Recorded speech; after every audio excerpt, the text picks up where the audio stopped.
Zo, ik ben bijna aan het eindpunt van de F411 fietssnelweg Sint-Niklaas Hulst grenspunt. Dus meer bepaald daar aan het Klingspoor.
Zo, beste mensen, het Klingspoor.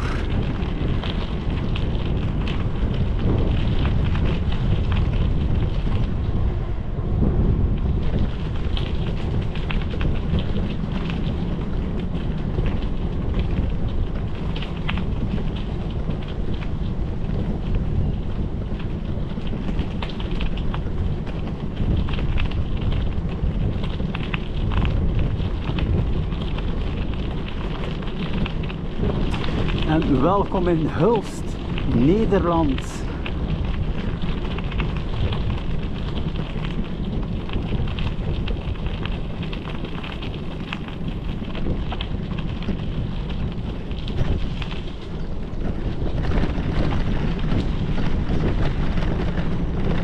Hier is het wel handig van een milkshake bij te hebben, hè?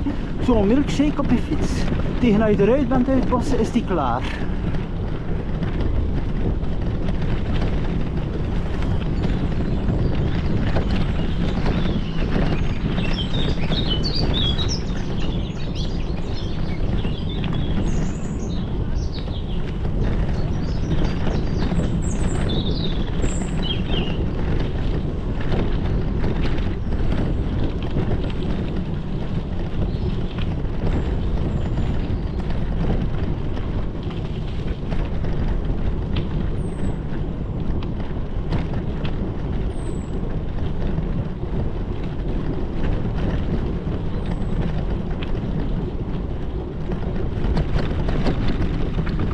En daar gaat men terug. Ja, ik heb een stabilisator in mijn actionkam, maar het is wel redelijk dat hier geschud wordt. Hè.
Op het gebied van MTB-route is dat natuurlijk wel ideaal.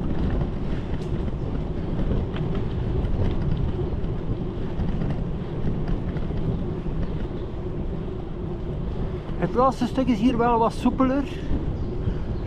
En dan zo dadelijk de Molenstraat.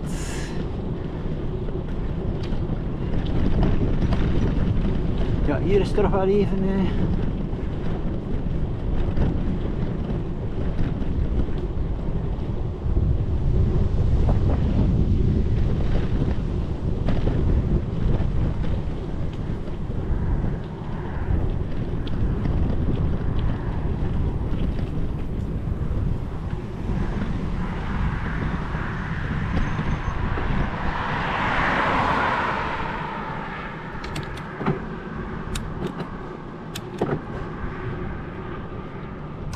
Dus nu terug even in de richting van Kapellebrug op.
Hier moet je ook altijd even uitkijken.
Dus hier de Wittebrugstraat en dan even verder daar Bikepark Hulst.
Je vergeet wat er hier staat. De reglementering. Zo, er staat wel al iets aangeduid. Hè? In verband met ingezaaid terrein alleen de verharde paden betreden bij voorbaat dank. Let op, u betreedt een uitdagend terrein. Dragen van een helm is verplicht. De gemeente is niet aansprakelijk voor letsel of schade. Terrein is verboden voor gemotoriseerd verkeer en voor honden, dus men mag er al op. Niet op het grasveld, het dragen van een helm. Ja, ik heb altijd mijn helm bij. Met uitzondering, ik heb hem zelf aan, met uitzondering van een keer de vouwfiets. Maar bon, het is wel belangrijk altijd je helm te gebruiken. Dat is een feit. Het is soms wel wat vreemd met zo'n helm te lopen, maar bon, het is wel van belang. Hè.